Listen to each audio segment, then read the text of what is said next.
Manchester United 2, Leeds United 2. Yes, people, why football here, and welcome back to another Premier League match reaction. I do want to apologise for my inactivity recently. I got a really bad cold/flu, and I think those of you that watch my match reactions for Chelsea versus Fulham and Everton versus Arsenal would have heard it. Even my voice was not the same, so I took a little break, 3-4 days, and now I'm back in with the flow of things. And this was a scorcher to come back to. A really exciting game between Leeds United and Manchester United. And actually, it was really strange in the fact that this is a back-to-back. I don't think I've ever seen Premier League teams play each other back-to-back, literally 3 days apart. It's crazy. That and the whole fact that the game wasn't televised in the UK is a complete joke, given that it's at 8 PM. I get it because it was rescheduled from when the Queen's untimely passing, and it wasn't meant to be scheduled then, so it isn't scheduled now. But still, man, just end this blackout, show matches. I can't believe, just because I live in the same country that the game's being played, I can't watch it from my home. It's a joke. Either way, we have streams. But yeah, this game was really exciting to see, actually. I think Leeds United, of course, they sacked the manager Jesse Marsch. My personal feeling on that, I would have liked to see him have more time. I'm a really big fan of Jesse Marsch. I understand that results dictated that he probably did have to leave the job. But I think his mannerisms, where he sets his team out, I think the players he's brought in, I think he's done a really good job. I think Leeds United had a really good window as well. I think he should have been given at least a little bit of time to implement those players. I mean, players like Gnoto, who scored today, the young winger, top player, man. That's a Jesse Marsch signing, if you get me. Weston McKennie, of course, brought in when Jesse Marsch was there. He should have given the man a little bit more time, especially just for his new January signings to bed them in. But at the end of the day, they didn't. And Leeds United got a decent result. A draw at Old Trafford, they would definitely take that, to be honest. Starting with Leeds United, I mean, they scored in lightning fashion. It was a perfect possible start. I already touched him, Wilfred Gnoto, or however you pronounce his name. Top baller, man. I really love watching this kid at left wing. Cut inside, 1-2 with Bamford, and just rock it into the bottom corner. Reminded me of Rashford's goal against Arsenal, actually, a couple of weeks back, where he just rasped it, and David De Gea had no chance, even though it was his near post. And to be fair, perfect possible start for Leeds. I mean, for United, of course, it's the worst possible start, but also gave them a lot of time to get back into the game. But Leeds, I mean, they scored that goal, gave them more incentive to sit back and hit on the counter-attack. And that was their play every single time. And it was working, man, because, of course, CASEMIRO is missing 3 games due to his suspension last week against Crystal Palace.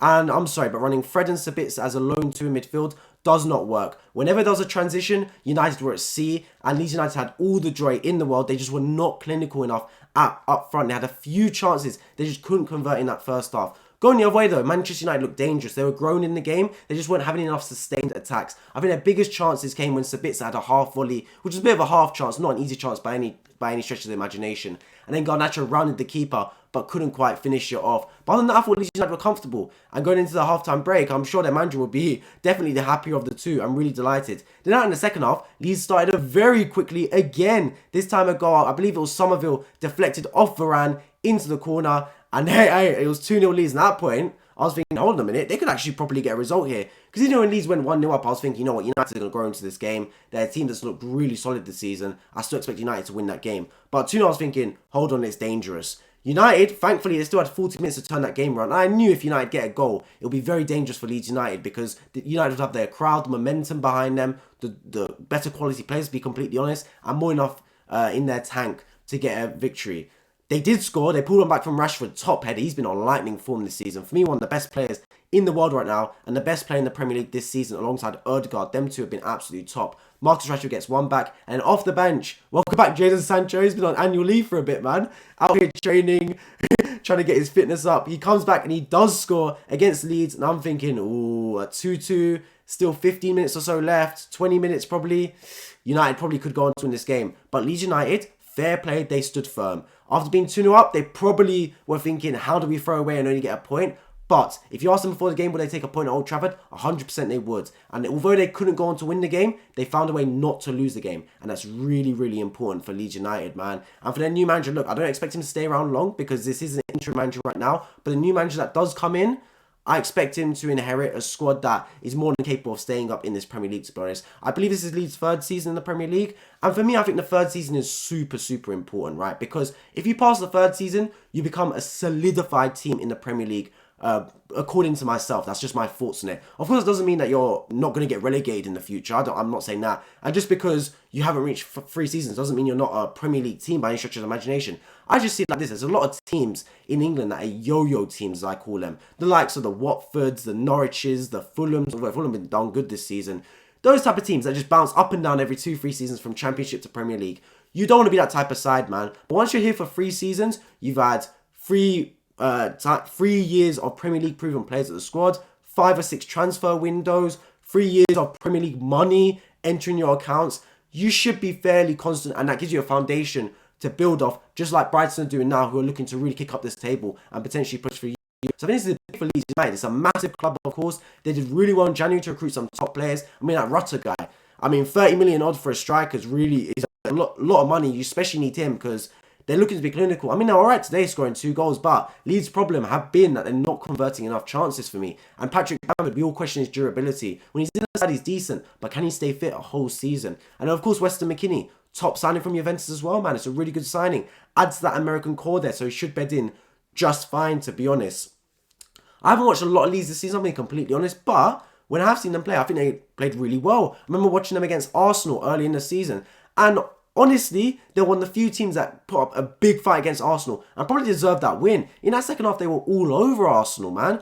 Bamford missed the penalty, but they were hitting them in streams and streams of attack. And Arsenal, they coped, but just about. It was definitely not an easy game for them whatsoever. When Arsenal, in a lot of other games this season, have steamrolled the teams they played against, to be honest. So when I saw that, I knew Leeds have a proper team in them, man. They just need to gel one way or another. And whoever the manager is, he just got to make sure he keeps them in the Premier League and builds on from there. Because I honestly think Leeds have a good core. But let's move on to Manchester United, who have dropped points against Leeds United here at home. Very disappointing in that respect. Where does it leave them in terms of title charge / top 4? What should really be their ambitions?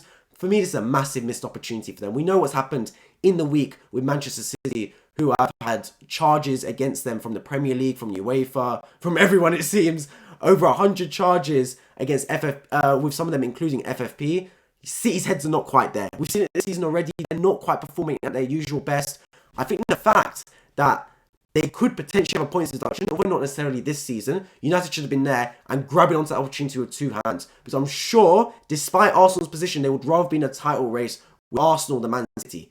Because Arsenal haven't shown the consistency and the winner's mentality that Man City have shown in recent years. So here they should be thinking, hold on a minute, we win this game, we're 5 points behind Arsenal. Granted, they have 2 games in hand.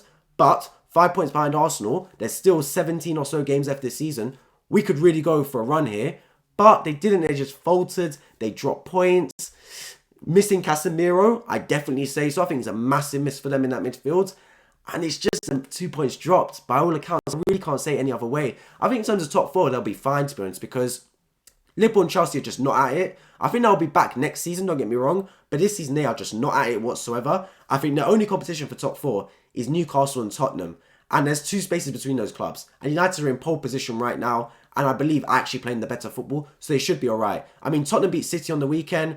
But they're Jekyll and Hyde football club. I wouldn't be surprised if they lose to Leicester on this weekend coming. Newcastle, of course, they're performing at their best. But let's be honest, this is their best. Like, their best is only around that top 4 positions. They're drawing a lot of games. And look, it's not rocket science. 3 points for a win, 1 point for a draw. Means Newcastle need to draw 3 games. And it's equivalent to Man United winning 1.